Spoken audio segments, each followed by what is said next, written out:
Bonsoir à toutes et à tous, il est 22h, voici les titres de cette édition.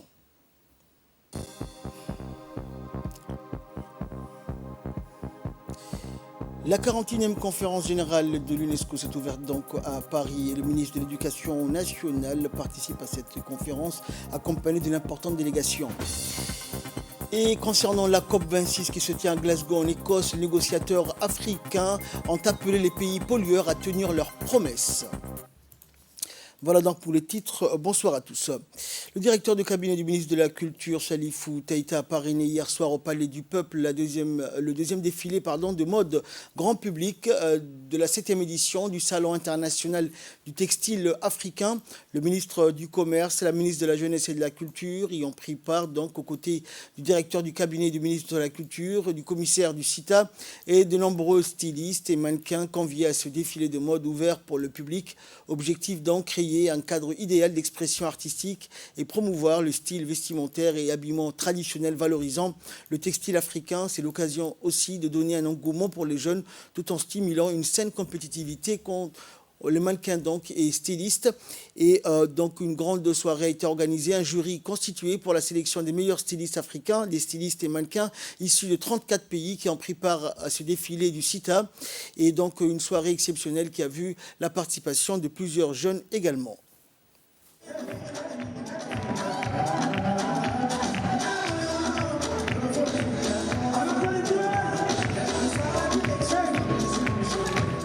Cette Afrique-là, cette Afrique des belles femmes, cette Afrique de l'émotion, cette Afrique des couleurs est rassemblée ici, ce soir à Djibouti, dans un pays de rencontre et d'espoir, d'échange. Mesdames et messieurs, quand il y a les bonnes choses, quand il y a les belles choses, il faut éviter de trop parler.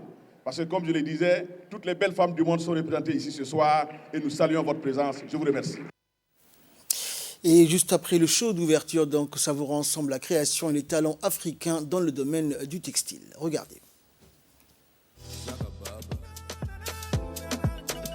Si tu pars au pays, allez donne de mes nouvelles. Ici la vie est dure, mais je m'accroche. Faut dire à papi, aussi à mamie. Je reviendrai l'année prochaine si tout va bien. Ici c'est négocié, everyday on est busy. Ici la zik est dure, mais je me suis fait des nouveaux amis, une nouvelle famille. On retrouve toujours l'Afrique dans nos regards. Yelele Africa, oh yelele Africa. Yelele Africa, oh yelele ma Africa. Yelele Africa, oh yelele mama Africa. Yelele Africa, oh yelele Africa. Yelele yelele yelele yelele Africa. Yelele yelele yelele yelele ma Africa. Yelele yelele yelele yelele Africa. Yelele yelele yelele.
Je garde toujours espoir pour un lendemain.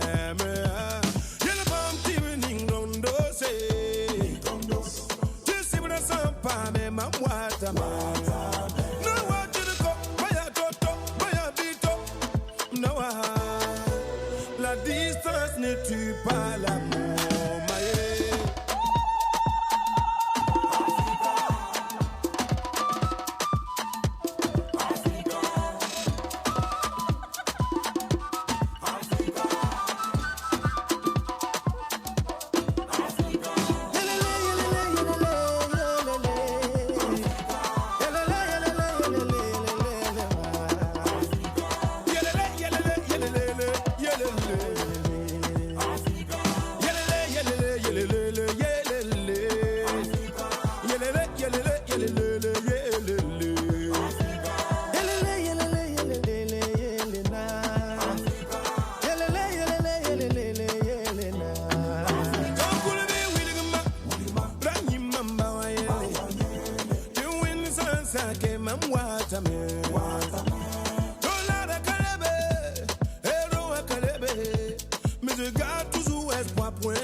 La distance ne tue pas l'amour.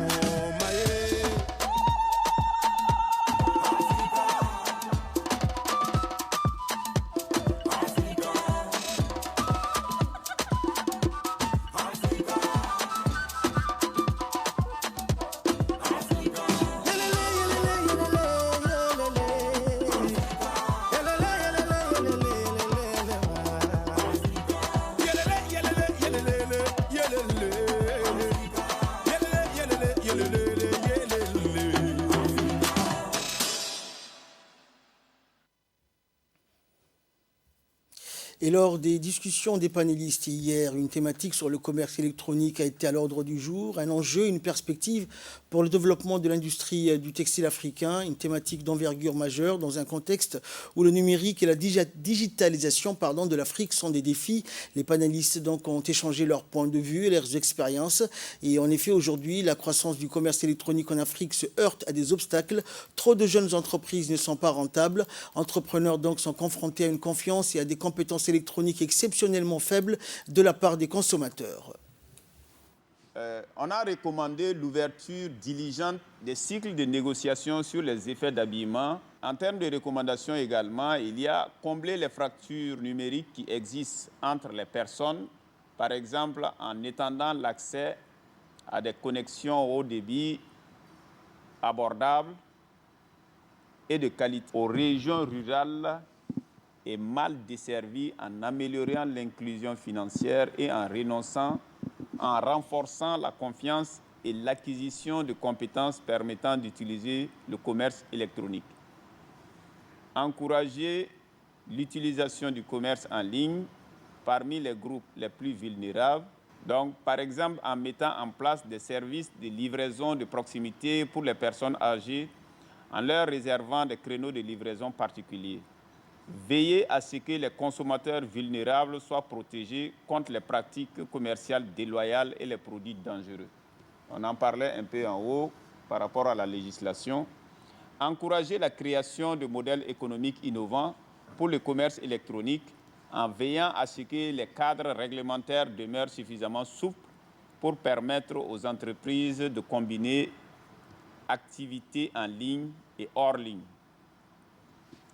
Réduire l'incertitude réglementaire et promouvoir la transparence via la diffusion d'informations, assurer la participation des petites et moyennes entreprises au commerce en ligne en offrant des incitations politiques, réglementaires ou financières à la diversification des méthodes de vente et en établissant des règles du jeu équitables pour les petites et moyennes entreprises qui utilisent les services de plateformes numériques.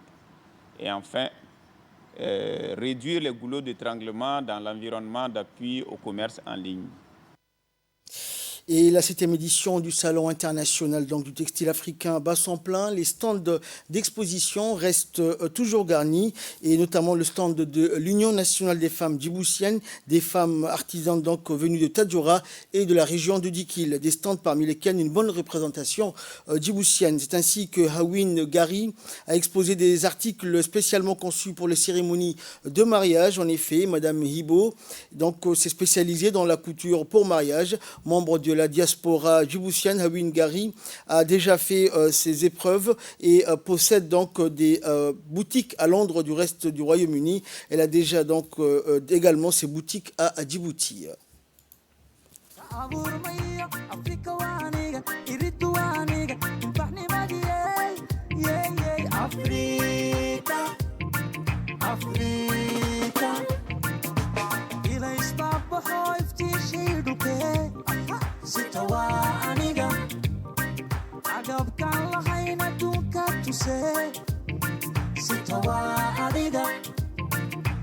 Mama Africa, where you really in it?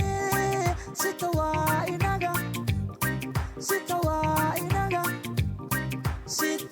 inaga, yeah yeah yeah. Ah, mimbana hai, yeah yeah yeah yeah. Mimbana hai, yeah yeah yeah yeah. Haku anigu kaabur maya, Afrika waniga, iritu waniga, ilbahni madi yeah yeah. Afrika, Afrika. Ah, mimbana hai, yeah yeah yeah yeah. Mimbana hai, yeah yeah yeah yeah. Haku anigu kaabur maya, Afrika waniga, iritu waniga, ilbahni madi yeah yeah. Afrika, Afrika. Et dans le dossier de cette édition, nous allons parler tourisme et biodiversité. Djibouti, capitale africaine de la culture, du textile, mais aussi du tourisme. En effet, ce 7e CITA coïncide avec la période de migration du plus grand poisson au monde, le requin-baleine, un rendez-vous annuel de tous les amoureux de la nature du monde entier. Regardez, c'est un document de la rédaction. Notre pays est doté d'un atout et curiosité touristique mondiale pour lequel de nombreux touristes internationaux se déplacent. Il s'agit des requins-baleines. Les requins séjournent dans les rivages de Djibouti, surtout dans le golfe de Tadjoura, où une aire marine protégée a été créée pour préserver le plus grand poisson au monde. Entre octobre et mars, les touristes internationaux séjournent à Djibouti pour voir les requins-baleines évoluer gracieusement dans nos eaux, surtout les longs des plages d'Arta. Le requin-baleine se classe dans la catégorie des poissons, ce qui en fait le plus grand poisson du monde, et il se nourrit du micro-organisme. Les scientifiques n'ont pas encore des chiffres exacts, mais estiment sa durée de vie à environ 100 à 150 ans. Le maximum recensé est de 70 ans. Ils sont dotés d'empreintes digitales. Les points blancs et lignes qu'ils possèdent sur le dessus de leur corps sont uniques pour chaque individu, ce qui leur permet de les différencier lors de leurs études. Les requins-baleines appartiennent à la catégorie des requins. De par leur squelette en cartilage, la deuxième partie est plus simple, baleines en rapport à leur taille. Vu leur grande taille, seul l'homme est devenu leur principal prédateur. Ils ont été déclarés espèces menacées depuis 1990.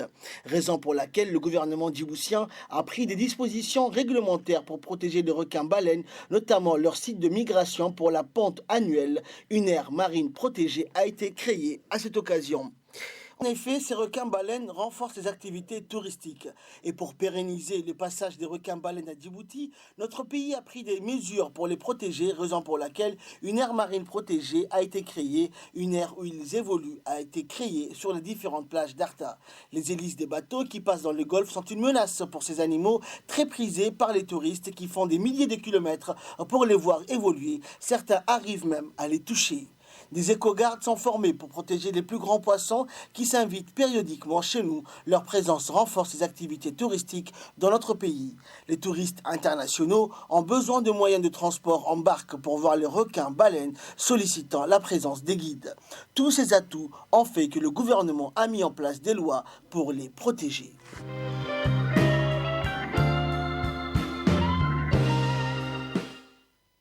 Dans l'actualité également, le ministre de la Défense chargé des relations avec le Parlement, Hassan Omar Mohamed Burhan, a reçu l'ambassadeur d'Égypte à Djibouti, Hussam Eldin Mustafa Reda. Les discussions entre les deux responsables ont porté essentiellement sur les voies et les moyens de renforcer les relations bilatérales entre les deux pays frères et amis. Et le ministre de la Défense donc, a souhaité la bienvenue au nouveau diplomate égyptien et il lui a réitéré son soutien indéfectible tout au long de son séjour. Et de son côté, le diplomate égyptien a remercié le ministre de la Défense pour son accueil et sa disponibilité. Le ministre des Finances et de l'Économie, Ilyas Moussa Daoualé, a participé et présidé hier donc la cérémonie de clôture de la formation du social business organisée dans le cadre du projet Rising Djibouti, une cérémonie qui a été organisée par le ministère des Finances en collaboration avec l'USAID et le PNUD pour identifier les entreprises sociales qui permettent donc et qui peuvent contribuer à la reprise sociale et économique du Covid-19 et créer des opportunités de développement pour les jeunes. Objectif principal de la formation étant de changer l'état d'esprit des jeunes aspirant à faire des affaires pour réaliser l'opportunité de contribuer, de résoudre les problèmes présentés par les jeunes, lesquels sont présentés donc des idées très intéressantes. Les personnes qui participent à cette phase de la formation passeront par la finalisation du plan d'affaires. Et à l'issue de la cérémonie, des certificats ont été distribués à tous les participants.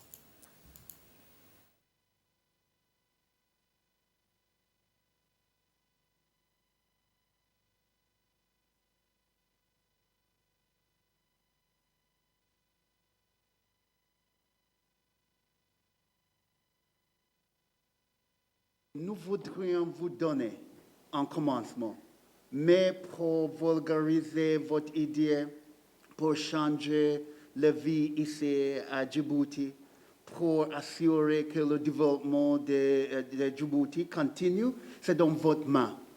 Et quand je vois chaque jour, je vois les jeunes Djiboutiens, et pour nous, quand nous avons l'opportunité pour travailler avec vous, l'histoire de ce projet-là a commencé avec une réunion que j'ai eue avec le ministère de l'Éducation supérieure. Quand j'ai vu l'opportunité, j'ai su immédiatement que cette chose-là, le pottery, ce n'est pas beaucoup de choses qu'on peut faire ici à Djibouti.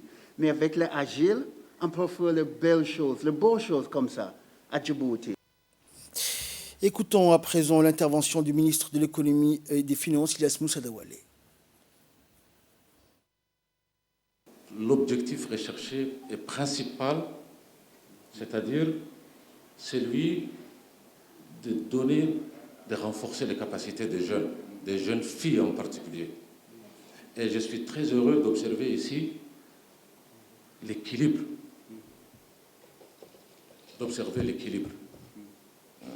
gender balance, comme on dit dans le langage anglo-saxon, anglais.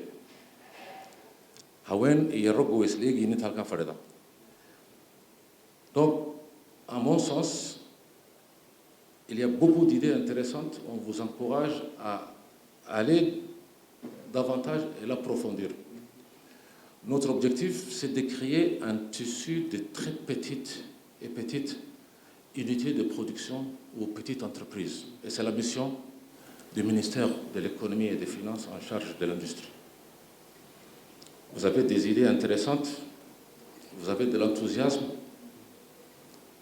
et ça nous réchauffe le cœur également, parce que ça nous encourage à faire l'effort supplémentaire. Nous avons des ressources, quelle que soit notre capacité, on va démontrer que nous savons célébrer nos jeunes qui viennent avec des idées. Et quand nous parlons ici des idées, ce ne sont pas les idées de start-up, des grands projets, de nouvelles technologies gérées au niveau de centres clés ou de concours d'e-start-up, de fonds souverains. C'est vraiment l'entreprise sociale, c'est le business social. Et vos idées sont principalement autour de ce business social.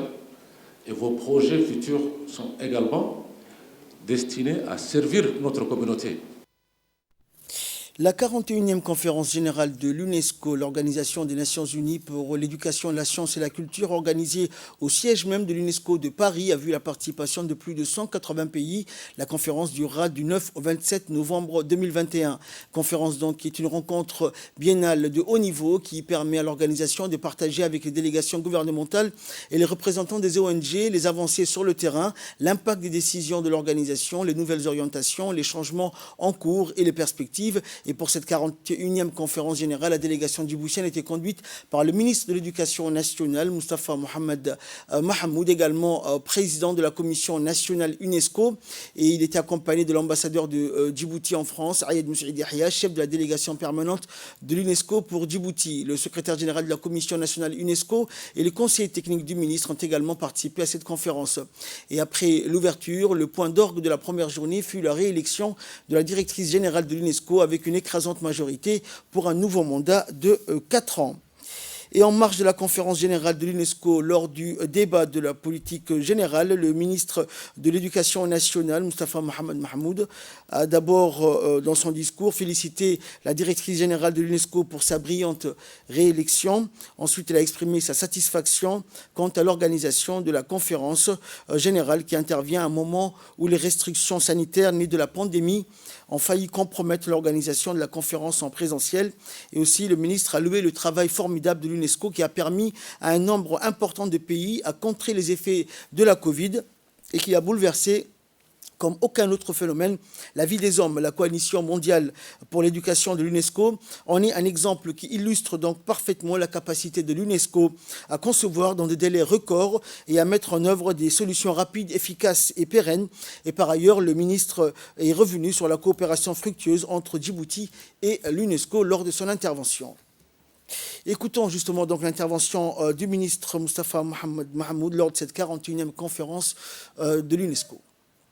Je ne saurais commencer donc mon intervention sans d'abord féliciter notre directrice générale, Audrey Azoulay, pour sa brillante réélection hier par la conférence générale, confirmant ainsi le vote du Conseil exécutif. Ce plébiscite témoigne, si besoin en était, de l'unanimité de la famille de l'UNESCO pour vous renouveler sa confiance, pour continuer votre mission et mener notre organisation à bon port au moment où nous célébrons son 75e anniversaire. La République de Djibouti, à l'instar des autres pays du monde, a pris toutes les précautions pour que cette pandémie provoque le moins de dégâts possible. En matière d'éducation, le ministère de l'Éducation nationale et de la formation professionnelle a assuré la continuité pédagogique pendant les confinements en s'appuyant sur les TIS et la télévision nationale. Nous sommes très fiers des efforts consentis par l'État, mais surtout des professionnels de l'éducation qui ont su s'adapter très rapidement. Effort qui se poursuit pour pérenniser ces dispositifs et réduire. Cette visite, Madame la Directrice Générale, nous a permis de booster la coopération multisectorielle entre la République de Djibouti et l'UNESCO et a donné un coup d'accélérateur à nos activités en faveur de l'éducation, la culture et la science. Soyez-en remerciés. La facture numérique qui persiste. Monsieur le Président de la Conférence générale, qu'il me soit également permis, du haut de cette tribune, de remercier, au nom de la République de Djibouti, la Directrice Générale de l'UNESCO, Madame Azoulay, qui nous a honorés de sa visite et de sa présence lors de la foire internationale de l'édition des manuels scolaires à Djibouti en février 2021. Je souhaite rappeler ici que mon pays est candidat au Conseil exécutif au sein du groupe Afrique 5 et souhaiterait apporter sa modeste contribution à notre organisation et à la prise de décision. Par avance, nous voulons remercier l'ensemble des États membres pour leur soutien qu'ils viendront apporter à notre candidature. Pour terminer, j'adresse encore une fois mes félicitations et mes remerciements aux organisateurs de la 41e conférence générale de l'UNESCO et en particulier à la directrice générale. Je vous remercie de votre attention. Salam alaikum wa rahmatullahi wa barakatuh. Dans l'actualité également, la Chambre de commerce de Djibouti a organisé une cérémonie de lancement d'un nouveau dispositif d'appui à l'endroit des jeunes dirigeants d'entreprise. Il s'agit d'un programme intitulé Starter Hack, conçu en collaboration avec la Chambre de commerce de Nantes-Saint-Nazaire, destiné à accompagner les entreprises qui ont au maximum 5 années d'activité et disposant d'au plus 10 employés. Et grâce à ce programme, les jeunes dirigeants vont pouvoir être accompagnés dans leurs projets de développement et dans le pilotage de leur entreprise par des professionnels dont le domaine de la communication, management ou encore comptabilité sous la forme d'un suivi personnalisé. L'écoute, l'échange, la prise de recul et le renforcement des capacités par la pratique sont le socle même sur lequel repose ce programme. Le président de la Chambre de commerce, Youssouf Moussa Dawalé, a donné le coup d'envoi de ce programme. Donc, nous vous invitons bien sûr à y participer. Nous vous invitons aussi à encourager les autres dirigeants à venir à la Chambre de commerce pour découvrir cette offre, cette richesse de l'offre, les compétences qui peuvent vous être mises à disposition. Et l'idée sur ce programme Starter Accompagnement, c'est de sécuriser les premiers mois, les premières années de l'entreprise, dont on sait qu'elles sont toujours critiques et qu'elles sont importantes pour construire des fondations solides en matière d'économie du territoire. Écoutons à présent l'intervention du président de la Chambre de commerce de Djibouti, M. Youssouf Moussa Dawalé. Le programme à forte valeur ajoutée a été développé dans le cadre de notre partenariat avec la Chambre de commerce de Nantes-Saint-Nazaire et il a été déployé dans leur région et a reçu l'adhésion de bon nombre d'entreprises qui ont pu en tirer profit. Il y a un bénéfice dans l'appui au développement commercial. À la Chambre de commerce de Djibouti, nous avons décidé de l'adapter à notre environnement économique et le proposer aux jeunes entrepreneurs sous la forme d'un accompagnement personnalisé pour qu'ils puissent, avec l'intervention des professionnels, travailler et améliorer les stratégies de développement. Il s'agit avant tout d'écouter, de conseiller, d'apporter une aide aux jeunes dirigeants dans la gestion de son entreprise et lui donner les moyens pour assurer la pérennité de leurs entités. J'encourage l'ensemble des chefs d'entreprise, jeunes et moins jeunes, je dis toujours, parce que les jeunes ont toujours eu une bonne éducation dans le sens du développement des activités. Mais dans l'État, il y en a beaucoup de chefs d'entreprise qui souhaiteraient avoir un programme similaire. J'aurais à vous exhorter de finir ce programme, puisque ce programme vous servira dans l'avenir et à l'avenir de vos entités respectives. Et enfin, pour clore l'actualité nationale santé, après le quartier 5, c'est au tour du grand quartier populaire d'Enguela d'accueillir la campagne de pulvérisation intradomiciliaire initiée par le ministère de la Santé pour lutter contre la prolifération des moustiques vecteurs du paludisme. Accompagné par la représentante du PNUD à Djibouti et de la représentante de l'OMS, le secrétaire général du ministère de la Santé a effectué une visite de supervision pour constater le bon déroulement de cette lutte préventive antivectorielle. À noter également que cette campagne de pulvérisation intradomiciliaire est appuyée par des actions d'épandage d'insecticides dans les eaux stagnantes afin d'éliminer les gîtes larvaires. Cette lutte anti-larvaire et anti-vectorielle combinée est menée par le département de la santé pour prévenir efficacement toute recrudescence des cas de paludisme en cette période hivernale. Le ministère de la Santé exhorte la population et les habitants des quartiers ciblés d'ouvrir leurs portes aux agents pulvérisateurs et de bénéficier ainsi d'une protection durable contre les moustiques. En tuant les larves au niveau de leur développement à l'intérieur des flaques d'eau. On est en train de faire l'épandage des produits larvicides à l'intérieur de toutes les flaques qu'on trouve dans la ville de Djibouti. Parallèlement, nous continuons toujours à faire la pulvérisation des insecticides à l'intérieur des maisons. C'est ce qu'on appelle la PID, pulvérisation intradomiciliaire. Et ces deux activités réunies, plus la distribution des moustiquaires, nous permettra de prévenir le paludisme dans notre pays. Et là, nous passons à l'actualité internationale. Les négociateurs africains présents à la conférence des Nations Unies sur le climat à Glasgow, en Écosse, ont appelé les pays pollueurs à tenir leurs promesses financières et à réduire leurs émissions de carbone. Les pays émetteurs de dioxyde de carbone n'ont pas tenu leur promesse de fournir un support financier de 100 milliards de dollars par an, annoncé à la conférence de Copenhague. Et à cette conférence en Écosse, les pays africains appellent à la réévaluation de la promesse de Copenhague, une promesse qui n'a pas été tenue. prévu. La première version de la décision de couverture publiée mercredi lors des négociations sur le climat à Glasgow ne fournit pas d'accord spécifique sur les 3 principaux objectifs que les Nations Unies ont fixés au début des négociations. Néanmoins, elle table sur une réduction des émissions 45% d'ici à 2030 par rapport au niveau de 2010 et d'atteindre un niveau net zéro d'ici au milieu du siècle. La date limite des négociations est fixée à ce soir, mais les négociations sur le climat dépassent souvent les dates prévues. En attendant, l'Afrique n'est pas sûre d'obtenir les sommes de compensation devant servir à se protéger des effets du changement climatique.